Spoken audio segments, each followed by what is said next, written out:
Welcome back, Guardians. My name is Samlab, and today we're going to be looking at the VIDoc that Bungie just released yesterday, which was the 8th of February 2022. I'm not really sure why I just told you the date, because you already know what day the video came out.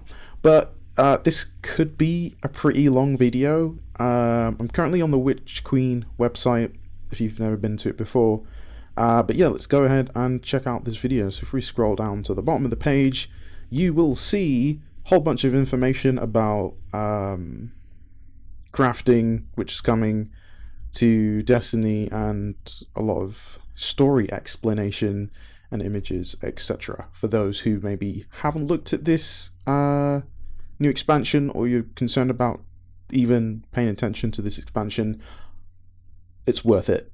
I'll put it that way. I won't go into too much detail. Okay, so without me stalling for too long, let's have a look at the trailers. I think this is the VIDoc. Before I get started, I just want to make sure that my levels are set in OBS, because for whatever reason last time we recorded this, you couldn't actually hear what was going on. So let me make sure that we're doing the didgeridoo. Right, so I'm probably going to mute my mic for this unless there's anything that I want to stop and talk about. Tell you what, I'm not going to mute my mic. Actually, anyway, let's just do it. Okay, here we go. I know what you're wondering. What is true and what is false? The Witch Queen is an unsettling mystery. Our biggest foe, Savathune, has our grandest tool, the light. It's paying off narrative threads that we planted way back in Destiny 1. I'm here to protect humanity. How do we stop this? The stakes in the universe are rising, and it's the greatest challenge that we've ever faced. We're shedding that dogma of light equals good, dark. All right. Hold up. This is the perfect opportunity to. You can't. Okay, I'm getting a bit teary. I'm a relatively large fan of the senior narrative writer on Destiny, Julia Nardine. I really hope that she doesn't see this video and be like cringe. But yeah. We're shedding that dogma. Julia's there on the left. You'll hear a little bit more from her in a minute in terms of what to expect from Witch Queen. But yeah, just wanted to shout out a narrative writer that I look up to. Okay, let's continue. Dogma of light equals good, darkness equals bad. We're really entering the mists and trying to discern what's in front of us and what's lurking just underneath the surface. Okay. Hold on. We might be doing the whole stop-start thing. Let's just trying to discern what's in front of us and what's lurking just underneath. First of all, that's like the first time we've ever seen. And trying to discern what's in front of us and what's lurking just underneath. This is the first time we've ever seen worm gods in Destiny together. For those of you who don't know, the worm gods are servants to the darkness, and they reside, or did reside, on Fundament, which was the home planet of the Krill, and the Krill were who the Hive were. They're like proto-Hive before they became Hive. So yeah, that's a quick backstory, but let's continue. Underneath the surface. What is your truth now? There are a lot of bombshells in the Witch Queen narrative. And that's just scratching the surface of what we're going to get into this year.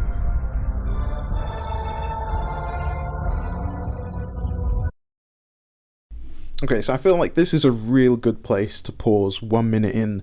Light in the Darkness, Bungie VIDoc. Okay, so what does light in the darkness mean? Literally that. I think I spoke about this a couple of weeks back when I did a video called Spectrum, or the Spectrum. I'll flash it up on screen for you right now if you haven't seen it. But this video ties very closely into the title that Bungie has used right here to talk about the idea of there being light in the darkness, because everybody knows light and dark are two forms of light. So just wanted to explain that. Let's continue. Witch Queen and Season of the Risen is chapter 1 and the beginning of the end for the Light and Darkness saga. We're really getting to the core of what it means to be a guardian. We are looking at and asking big questions about the light and darkness. We have a big bad that we've been anticipating for a really long time coming back in the form of Savathune. Savathunes had a hand in most of the major conflicts that we've been involved with. We've heard about Savathune for years and just bits and pieces, and then like... Tay Benny! Okay, sorry. I just had to do that. You see it slowly building over seasons until we come to this huge critical point. Savathune's no longer just someone you hear about. She's not just interfering in little ways. She's now ready to take center stage. Slate. 1, 2, 3. Savathune, she's larger than life. We wanted to make her feel imposing and very regal and dancing through motion in some way. The light offers us a fresh start. She's very manipulative. She is very ethereal, but she also has like that creepiness to her as well. She promised she'd help us out with this pyramid ship problem that's coming our way. But the reality of the situation is Savathune is only on Savathune. Okay, big moment here. This is the first time, I'm gonna say one of the first times in Destiny that we've seen this many key characters together in terms of the narrative that we've had during Season of the Lost into what will be the Witch Queen and Season of the Risen. If you don't know, that's what this year's season, well, this coming season is going to be after Season of the Lost. Season of the Lost, I believe, concludes next week. So yeah, if you're not playing Destiny, definitely a good time to jump back in. But yeah, here we have Zavala Ikora somewhere. I think she's on the left, or maybe she's not in the shot yet. Anna Bray. You also have Eris Morn, you have Saladin, you have Shax. Okay, I think a lot of people will be I think you guys will be super excited that Shax is involved here, because we haven't seen or heard much involvement from Shax in terms of narrative in Destiny for quite some time. Like, I think it's even a big deal to see him stood next to Anna Bray and Anna being like around these guys. So, and I'm going to assume that because Anna's here, it has to do with obviously the fact that we're going back to Mars and the likelihood of her probably trying to regain control of some of Rasputin's old like pillory stations or any other technical information, any other details pertaining to Rasputin's rebirth. So that may play either like heavily or a little bit of underlining of what we can expect coming this season. But this is a big deal because we've never seen this many Guardians in one place at any one time, especially to do with this current story. So let's continue. Savathune's side. We've outlived our purpose, and it is to Savathune's benefit to wipe us off that chest. She lived among us. She has played us for fools. She knows us inside and out. And she's been a step ahead of us, like, the whole way. So how do you beat someone like that? It isn't too late. You can still be forgiven. Be careful. I'll hold you to it. In order to beat Savathune, you need to understand Savathune. Her throne world is a manifestation of Savathune's own personality, which is in Witch Queen going through a transformation through the light. She has. So I just wanted to stop on this point because I think it's a really important point, and the idea that Savathune has a fractured mind, or a mind with a lot of different spaces. And I think it's very clever that each time a person goes through changes. So say something's gone really bad in your life and you're working towards things getting better, Savathune is kind of in a similar place. And this is really interesting because we're seeing somebody who's technically a villain in a linear standpoint, who is going through a metamorphosis. She's actually challenging why she even accepted the whole worm god deal and why the light is relevant. Now, of course, maybe to us from an outside perspective, it would mean that you know, it looks like she's trying to change. I think some people could buy into that. It's yet to be seen whether or not Savathune will have a similar experience as, say, Kayatl, for example. Kayatl? I hope I pronounced that right the third time, but it would be that. It would be that Savathune's going through changes similar to Kayatl, and it's possible that she is becoming a good guy, which would be weird. Like, it's pretty crazy to think that in this story, in this narrative that is Destiny, that we're getting to the point where species that were our enemies are becoming our allies. And it's kind of like, to what end? Is there really something worse than the Vex, the Hive, the Elixni, the Cabal, the Scorn, worse than the Pyramids, worse than the Worm Gods, worse than the Taken? I pretty much listed every enemy race or entity so far that we've met in Destiny. Whatever this thing is that's coming next is gonna be pretty huge. If Savathune becomes our friend, it's huge. Like, the implications of that is pretty crazy. I'm not sure if that's all there is to it. It's probably a little bit more intricate and nuanced than that. But yeah, those are just my thoughts on the fly. Let's continue. These areas that she's kind of trying to shun and push away. For the old Hive areas, it's much more atmospheric, it's very dense, it's very claustrophobic, it's spooky.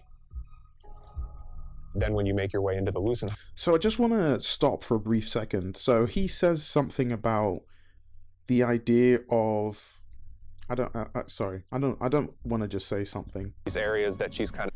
Mike Poe expresses the idea that Savathune's mind is pushing things that she doesn't want anything to do with, like, towards the back of her mind, or like towards the furthest walls of her mind. So if we think of the brain or the mind, like our inner mind, like maybe a circle or a loop or something, and so every time you go through a change, you tend to push away those things that no longer agree with your current state of mind or your elevated state of thinking.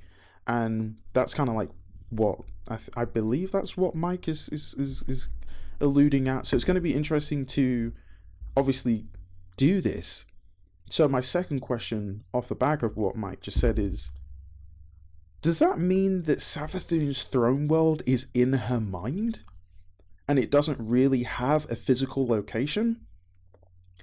Or is it a combination of both, and are the lines blurring? Because if the lines are blurring, light and dark, it would suggest then that some of the things in her mind are just, they're like her imagination of what's happening. But I think there's some level of truth to what we're going to experience in her throne world. But yeah, I digress. Let's continue. They're trying to shun and push away. For the old Hive areas, it's much more atmospheric, it's very dense, it's very claustrophobic, it's spooky. Then when you make your way into the Lucid Hive area, it's a lot more open and broad. It's definitely brighter, it's definitely more lively. We want people to look at it like an impressionist painting, something that's very pretty from far away, but as you get closer, it's not really what it's.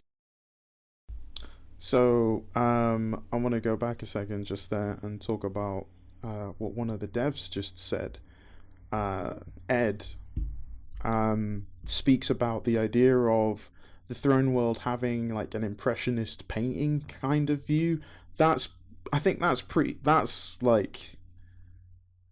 crazy, because I think I almost from the moment he said that, and the moment we get the images that we get following, obviously Ed sharing his thoughts as lead artist, I think I get this like Doctor Strange multiverse of madness kind of thought process, or just the whole like quantum realms thing. So when I say quantum realms thing, if you haven't seen Avengers, or if you haven't seen Ant-Man, Ant-Man is a dude who can shrink down to microscopic level, and the whole point is the world he experiences in a shrunken state is like a subatomic level. So it's like it's like a universe within a universe. So it's like if we're looking at each other, we're seeing one space, but if we shrank down, we could see like a whole different space. So that's basically what I mean by subatomic.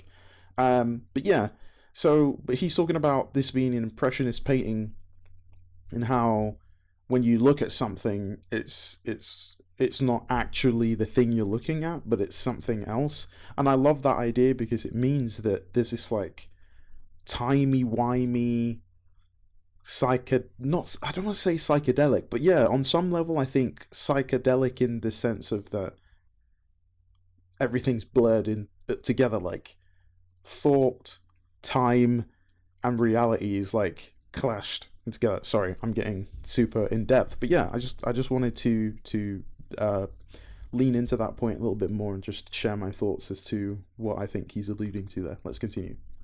Painting, something that's very pretty from far away, but as you get closer, it's not really what it seems. It's very unsettling.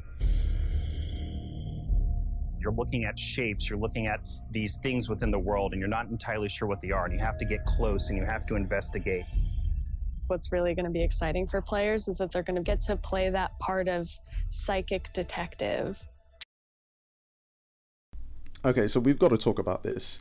Psychic detective. Now, it's the coolest thing ever that Bungie's doing two things. Well, three things. First thing I want to point out is in this image right here, on the back of this Titan's outfit, there are numbers. I don't know if anybody has sort of seen that yet, but I'm kind of tempted to... I'm going to screenshot that for later and post it on Twitter to ask you guys like what you think. Let me just do that whilst we're here, because I feel like it's gonna be kind of important somehow. Oh well, I'll post it later, because I just realized that my face in OBS is blocking it's blocking that. But anyway, you guys can see it, so in the comment section, if you know what that is, let me know. But yeah, psychic detective, so that we've got kind of like this Hercule Poirot sort of yeah, being a detective, Sherlock Holmes thing to it. So we've got to piece things together. So something tells me that this expansion isn't just going to be your cut and dry bolt through the door and get to the end. There's going to be like several layers. It seems like there's layers of mystery and intrigue and content stacked on top of each other, and but at maybe a good pace, good level.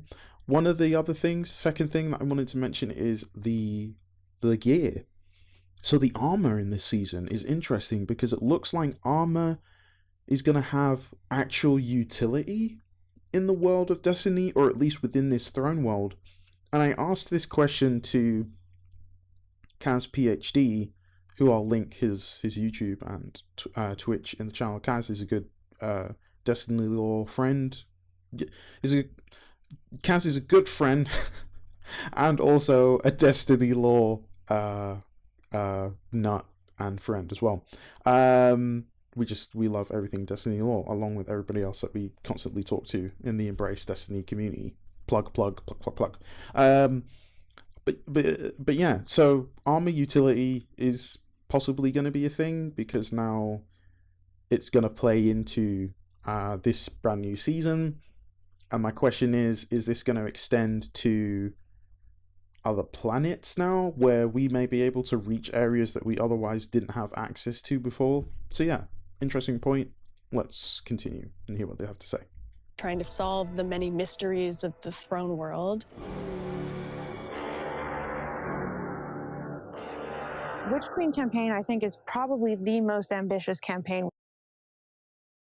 Can we just talk about Catherine Walker's insane looking outfit with the and I love how that matches isn't Crow's outfit like that? He has like triangular feathers, or maybe like slightly curved feathers going down like either side of his hunter outfit. But yeah, that's really cool. Shout out.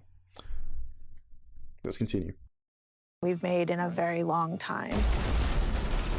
We're building the definitively Destiny campaign, so leaning into the journey you can find in exotic missions, or the mechanics you might find in... Okay, let's just go back, because there was an example just there of exactly what I was talking about, there's actually two things I want to point out, of armor and also armaments having utility within the world. So very long time.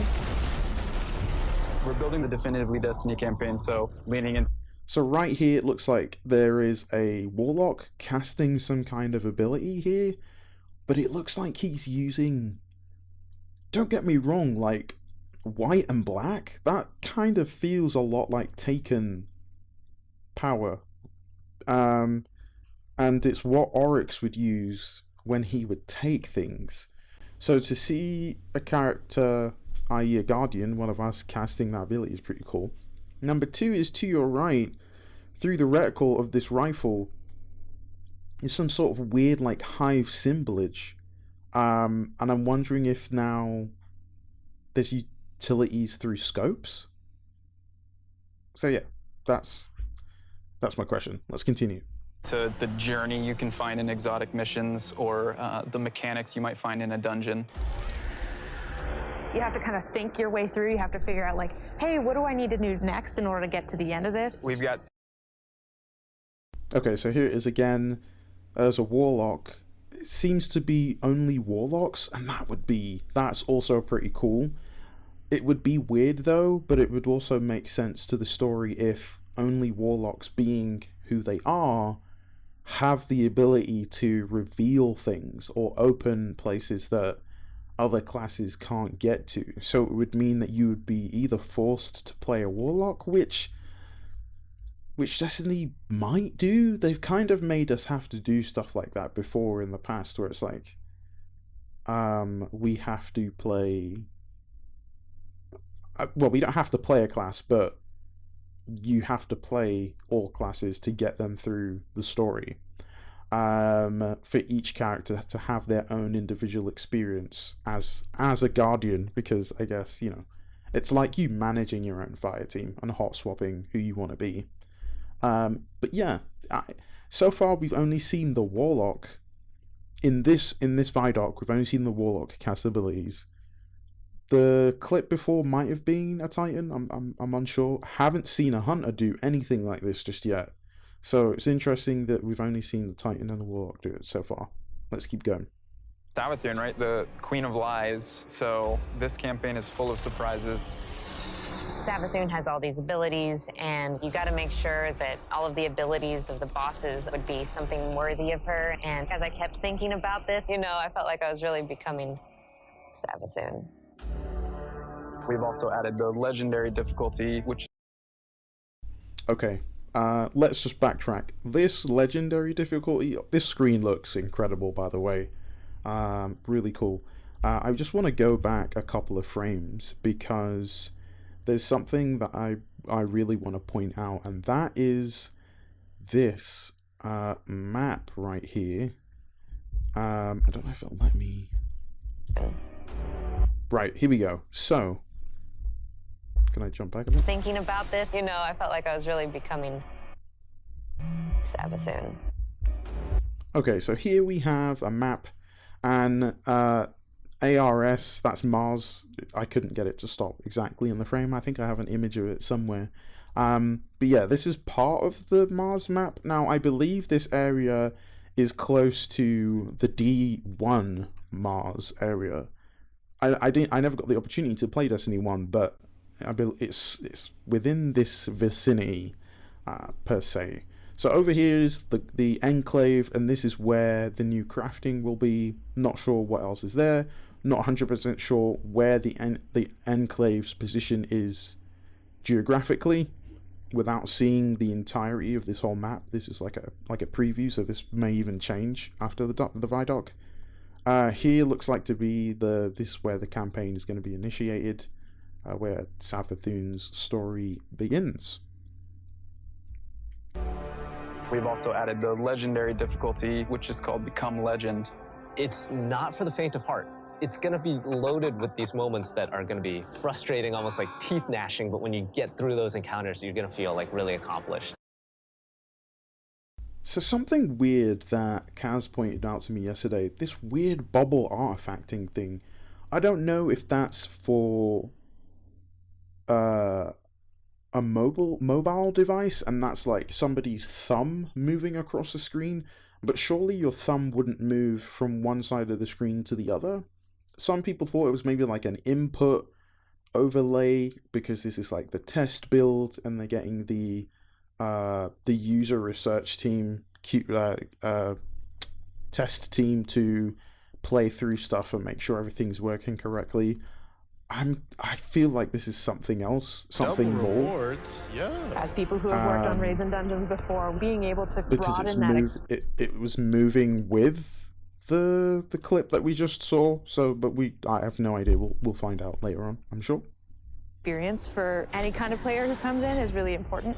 If the Witch Queen is the psychic, detective, fantasy, and journey, then Season of the Risen is that same detective throwing on their flak jacket and defending Earth from the Hive Guardians and the Lucid Hive and Savathune herself. When Savathune shows up on our doorstep with the light, the first person to lend us help is Keitel. You want us to hit them. I need us to hit them.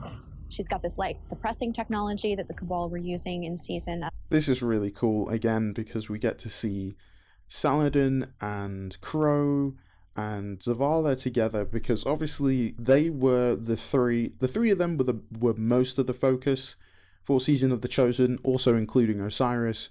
We've had no explanation as to where Osiris is. Maybe we'll get more of an explanation in a week's time. But yeah, excited to see this, excited to see Keitel return, and excited to see more of the Cabal, because obviously the Cabal, we're now allies with the Cabal. Of the Chosen, and now she's going to help us use that against the Lucid Hive. When you're working with Keitel, she has a different approach. Okay, so there's the pronouncing, Keitel. So yeah, I just pronounced it wrong. Okay. It's not about asking questions, it's about getting in there and extracting. Okay, hold on a second. Hold on a second. There was a whole lot of stuff just then. Questions, it's about getting in there. Okay, so I'm glad that this came up, because I really want to talk about it. So, I have several theories about this. I have looked at this image more than once. Now, this bears similarities to one of the Clovis Bray facilities on Europa. And in this facility, there is a testing area where on one side there's an Exo and on the other side there's a Vex. And most people who don't know, most people know, but if you don't know, I'll tell you that Exo are based on Vex technology, specifically Vex Milk, which is the fluid that contains a tiny micro organic species that controls the Vex. Essentially, that's what they are. And they were created from the Flower game, which is the game between the light and the dark. But what's really interesting here isn't just the Thrall in the tank on the right and then the empty tank on the left. It's this chamber thing with the cables running down in the middle. Now, I zoomed into this image and I can't really do it here, but this shape outline looks a lot like one of Kayedel's scions. This is the shape of a scion head. When you zoom in, you can even see an eye in the middle. So I asked a few people in our Discord, and they think that that's a scion. And I'm almost 100% sure because the legs match the height, the size, the like shoulder pad things. The Scion always have like this kind of triangular upper body, and then they have like really skinny limbs and legs and stuff. So this would make sense, and this is probably the OXA machine, which is what the Scions would use to predict what the future is going to be. So if there's a Thrall in here, this obviously means that they're trying to predict what the outcome is going to be with this Lucent brood that Savathune has, or some other sinister plot. I'm not really sure, but it will be cool to see if the Scions are going to be featured and come in as like their own separate race now, obviously having been conquered by the Cabal and then being invited to join the Cabal ranks and all of this stuff. But yeah, definitely excited. This facility does look very Clovis Bray, but that being said, yeah, it'd be interesting. It'd be interesting to see if this Scion is in this room of its own volition, of its own choice, or if it's being forced here, because there are some panels here that look a lot like the technology on the right, just here, of the technology we used in the last city, unless there's going to be some other new city location featured. So that will be really interesting to hear more about. But let's continue. And extracting. We don't really understand what happened when Savathune actually was able to. Okay, so I think I was actually right, because in the next shot, So the campaign and Season of the Risen about getting in there and extracting. We don't. So this literally, this gives it all the way right here. These are two Scions. There are two Scions here, and they have psychically bubbled this Lucent brood. So something really interesting is gonna happen here, and I'm not 100% sure what that will be, but I'm excited to find out more. And this is typical of Scion abilities. They always cast like this outer psychic ability thing where it's like a larger version of themselves shows up, and it looks like they're trying to capture or assess or somehow gain access maybe to the light that the Lucent brood are using from this Hive Knight, this Lucent Knight. So yeah, it's pretty crazy stuff that's happening right now. Really understand what happened when Savathune actually was able to take light. So the campaign and Season of the Risen in many ways is about that story. Guardians need to stop Savathune's advance beyond the throne world. And Savathune poses an existential threat to everyone because she basically has an undead army.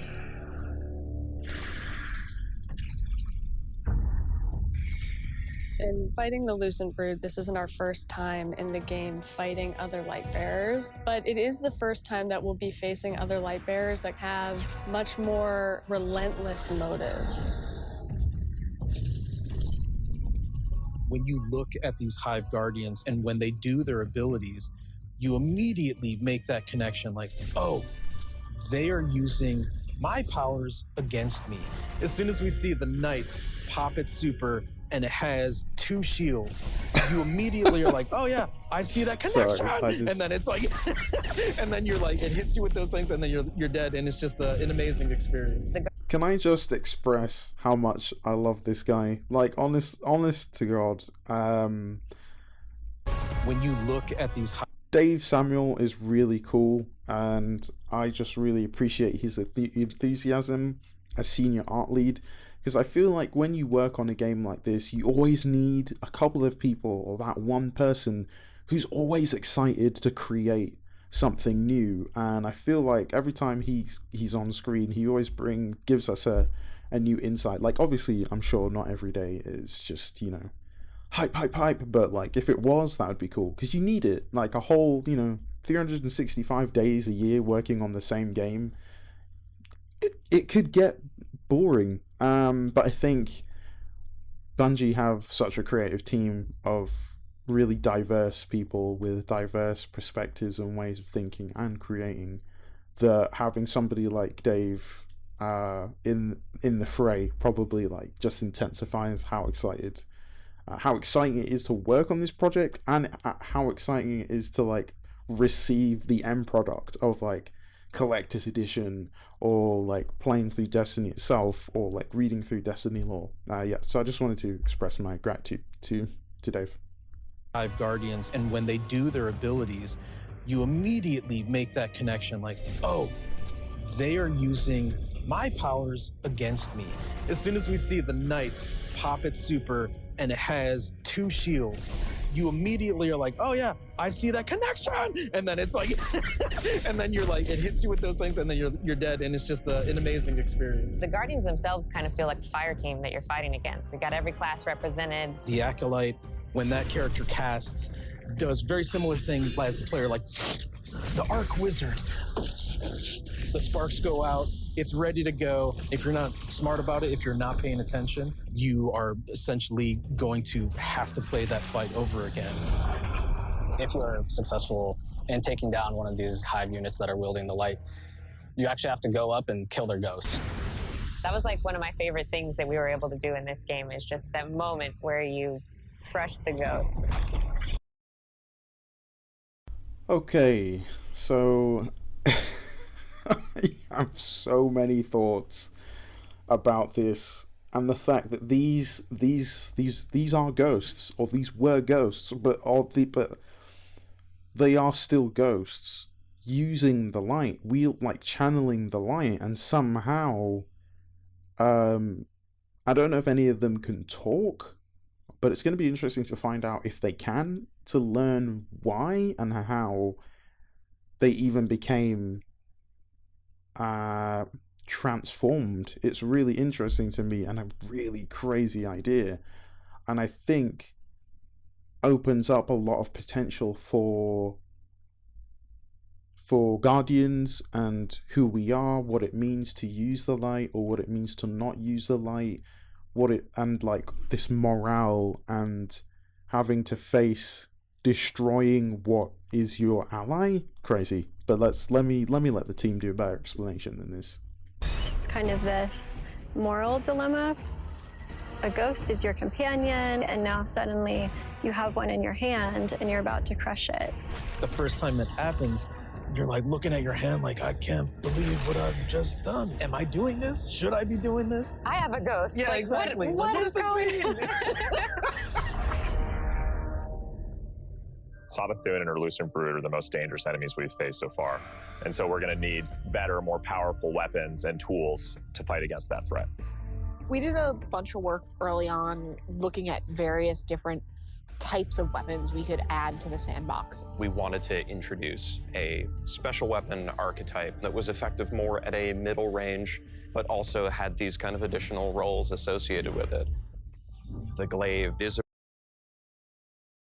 So by far, through the whole of what Bungie has had to share, the Glaive is like #1 at the top of my list. I'm not interested in anything else but min-maxing the living daylights out of this spear, which has the power to like cast. It's essentially like a wizard's rod with melee capabilities, and I'm excited because this is something that I spoke about years ago when Season of Arrivals first showed up and we first received the Glaive, not the Glaive, the I'm gonna call it the Greatsword because I've forgotten what it is. The guillotine. The guillotine was a crazy ability, and being able to have that armament on your back and just sort of grab it and spin to win. Definitely excited for the Glaive. Probably exclusively going to be only using the Glaive. So I really hope there isn't like too many restrictions or cooldowns, because I would like to build it in a way that it's just, I can use it on anything. But yeah, anyway, besides that, let's continue. a projectile weapon, and it is a shield, and it's a melee weapon. We wanted to keep that experience in first person. It has an immediacy that you don't really get when you're using a sword because the camera is so much further back. Because this is also a projectile weapon with a slower moving projectile, the onus of skill on aiming these weapons is about leading and compensating for the speed of the projectile and anticipating that. If you're in a really difficult encounter and one of your teammates dies somewhere out in the open where you normally wouldn't be able to get to them, you can bring that shield up and actually get the revive and then fall back. Glaives originate with Savathune trying to steal an extremely powerful weapon for her own use, and players will use the weapon crafting recipes that they find throughout the campaign in order to reconstruct this incredibly powerful and incredibly ancient weapon. When you put together your glaive in the campaign, you just get a taste that that's what you want to do for the rest of the weapons that you get. Weapon crafting lets you target a specific role and go and build that, and you know how long it's going to take you to get there, and you get exactly the thing that you want. I really want to see what people do with it and like the feedback that we're going to get and people sharing all of the things that they're doing with that new system. Okay, so yeah, being able to see all the different armaments that we're going to get, like, and being able to have direct control over how these are going to work, like as it says here, this is a hybrid melee ranged polearm with a front shield, generates energy on dealing ranged damage, but I assume we're going to be able to control like how that works, how the kinetic combos tie into one another, just, you know, as much as possible. And then obviously leveling up. I love the fact that now weapons can level up, because I feel like that was something that was missing. The whole like power hunt thing was kind of, it was great, but for me personally, it was a frustration, because it was like, if I couldn't get the right thing I needed for the right mission, I was just always unhappy. So eventually I learned that, you know what, I'm just going to play the way I want to play and pick up the things and the rewards that I think make sense to my play style. And even right now, the setup that I have still doesn't make sense, but it kind of works for what I want it to do. And yeah, I'm just excited about that. So let's continue. That new system. You're creating your guardian, and you want to be able to shape your guardian into what you want them to be. And this gives us a great opportunity to continue to do that. This is a really big season for weapons in particular. We've got 8 brand new exotics. The Osteostreaker exotic submachine gun. This is something which Guardians have made, but it's modeled after weapons of sorrow, like Thorn and Touch Malice. Fires swarms of tiny homing projectiles. I've said it once, I'll say it again. This bad boy paired with necrotic grips, that's it. I'm happy. I don't need anything else but this and the glaive. Thank you, Bungie. Good night. That land on a target and then explode in this poison burst. We have an exotic machine gun where the whole idea is be the Colossus. You can launch a barrage of up to 20 homing missiles. It's a comical amount of projectiles on the screen. We're doing an exotic glaive for each class this time, and the exotic perks tie deeply into the mechanics of the classes. I think they're going to be really cool additions to build crafting. This is amazing. I'm fanboying out right now. And it's funny because I don't always get to do that. I think either because I'm always worried that my character will overwhelm people by how overexcited I get about really silly things. But on my channel, I can do whatever I like. So yeah, the fact that not only do we get the glaive, but we also get the ability to customize how it's going to work with our abilities. So you just now saw this hunter like vault over a wall. They're going to be really cool additions to build crafting. Vault over by the way, a bowl shaped, or like a, what's that? I don't know. It's bowl. It's like a bowl, cereal bowl turned upside down. He vaulted over that, and he's like using arc. They're going to be which really also cool excites me because I'm an arc user and a void user, and I think my biggest worry was about how will Bungie still make arc applicable to this season even without the new changes that they're bringing with Void 2.0, and they've shown it right here with this like chain lightning thing. It just looks amazing. We've got, you know, the usual suite of raid weapons, destination, activity, seasonal. I recounted it this morning. I think it's about 50 new weapons. You're going to have 2 new exotic armor for each class, totaling 6, 1 stasis, 1 non-stasis. The Titan stasis exotic. Cast your barricade, and instead of, you know, this Traveler's Light and the Rally Barricade, you create a giant wall of ice. Even though this thing is massive, you still get all the benefits of a Rally Barricade. Warlock Void exotic, we called them the Devouring Rift legs because we wanted Empowering Rift to feel like it had a place in endgame content the way that Healing Rift does. Empowering Rift doesn't heal you. Well, what if it did? In Season 16, you're going to see a massive revamp to the Void subclass systems across all 3 classes. This is a huge update and will allow players to build craft in ways that they've never. Okay, so this, like, I'm so happy. This is amazing for Void. Sorry, I don't know if that was really loud, me clapping, but crazy. All I hope is that Bungie have found a way to make sure that these fragments don't feel like they are too difficult to get hold of. I think one of the things that was super annoying but somewhat rewarding was getting stasis, but then now having to unlock stasis for every character. I felt like if I got stasis the one time, it should have just unlocked it for all the others, even if I still had to complete the campaign mission, just because I can do everything else without having to play the campaign mission, if that makes sense. So I feel like, and I hope that that's what Bungie have done this time. But yeah, this looks incredible, and I'm really excited to see how Void 2.0 is going to work, and just that I can customize it. Like, seriously, amazing. Never done before. One of the things we wanted to do is create a core set of verbs like we did with stasis. Anyone can run suppressors now. I think that's the pretty cool thing to be able to do. I'm going to be running suppressor grenade prop.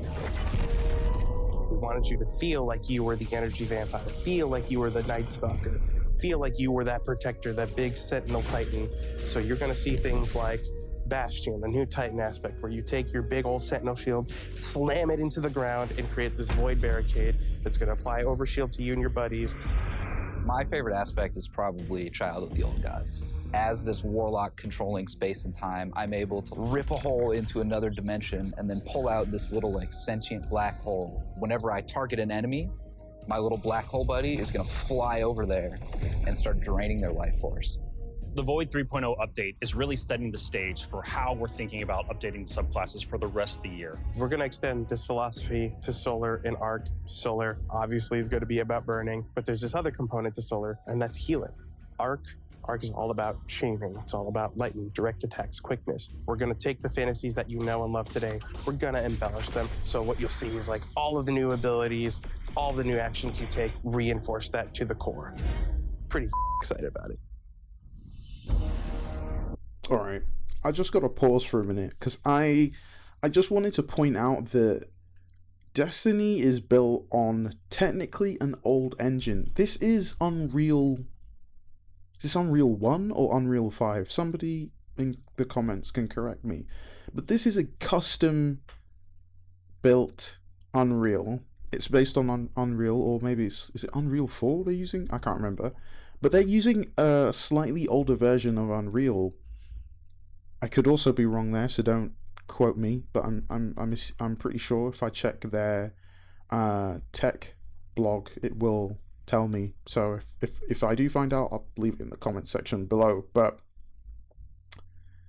this is an older engine, and the incredible level of detail, design, gameplay mechanics, story, sound effects, visual effects, narrative, production, QA, like there's so many hardworking people that have put this together, and I'm just like, I'm blown through the roof. Like, honestly, if this is what D1 was like when Taken King dropped, this is my Taken King. Like, I wasn't there for D1 Taken King, but 100% I'm really excited for this release and this new season. But I just wanted to stop to point that out, that this game is doing what other games aren't on a technically older engine, which is 100% more budget friendly, because it means that Bungie don't have to spend money leveling up their engine every single year, because they've built most of it from the ground up, and that just means that Destiny is able to do its own creative things. But yeah, let's continue, because we're almost at the end. Witch Queen is very much the culmination of the last 6 to 7 years of just Destiny all together. And really, this is starting the road to the final showdown. But things aren't necessarily just dark and light anymore. There's a lot more nuance in the game. It's going to be a real fight. Players have something that they're really going to be challenged by. I can't wait for everyone to find out what's been going on with Savathune. Like, I'm excited. You Guardians are so clever, aren't you? From the throne world to the campaign to the customizable build crafting, it all comes together to make Destiny feel really new and fresh. We've got more Destiny coming this year than any other year before. It's one of the most ambitious releases we've ever put together, and the team is firing on all cylinders. Tell me, Guardian, what do you say you're going to do?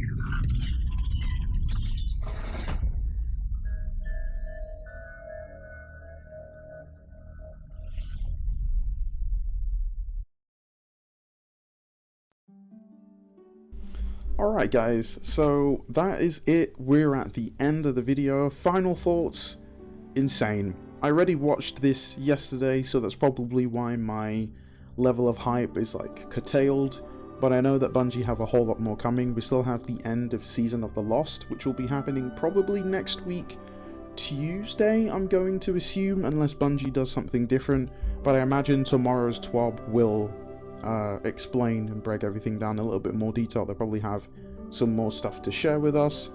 Maybe they'll have the seasonal page up that tells us a little bit more about what Season of the Risen is. Obviously they'll be talking a lot more about the Witch Queen and what we can expect from this expansion and new season. So before I go, comment below, definitely let me know what you thought of this video. Did you enjoy my breakdown? I tried to talk less and just like share in the moment of the VIDoc. I hope that's okay.